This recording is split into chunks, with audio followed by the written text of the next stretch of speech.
জনদুর্ভোগের চরম সীমায় নবীগঞ্জ মারকুলি সড়ক, বাল্লারহাট যেন এক মৃত্যুভাদ।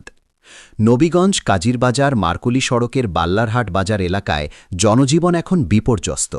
প্রতিদিনের চিত্র এখন একটাই, কাদায় আটকে পড়া ভারী ট্রাক, উল্টে যাওয়া সিএনজি আর সাধারণ মানুষের সীমাহীন দুর্ভোগ। বর্তমান ভয়াবহ পরিস্থিতি, মাটির নিচে দেবে যাচ্ছে গাড়ি।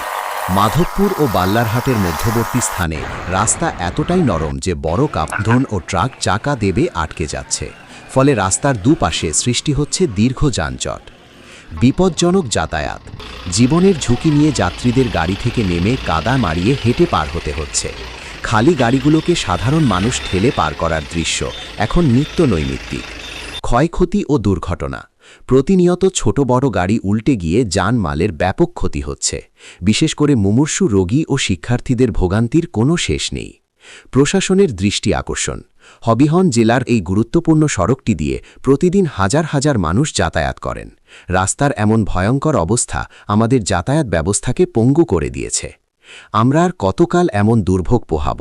সামান্য বৃষ্টি কিংবা ভারী যানবাহনের চাপে রাস্তাটি এখন মরণ ফাঁদে পরিণত হয়েছে। আমাদের দাবি, কর্তৃপক্ষের কাছে বিনীত অনুরোধ, অনতিবিলম্বে বাল্লারহাট বাজার এলাকার এই রাস্তাটি সংস্কার করে জনগণের চলাচলের উপযোগী করা হোক, অন্যথায় এই জনপদে যোগাযোগ বিচ্ছিন্ন হওয়ার উপক্রম হবে। #Save Nabiganj road, #Nabiganj Markuli road, #public sufferings, #Habiganj news, #Ballarhat Bazar, রাস্তা সংস্কার চাই।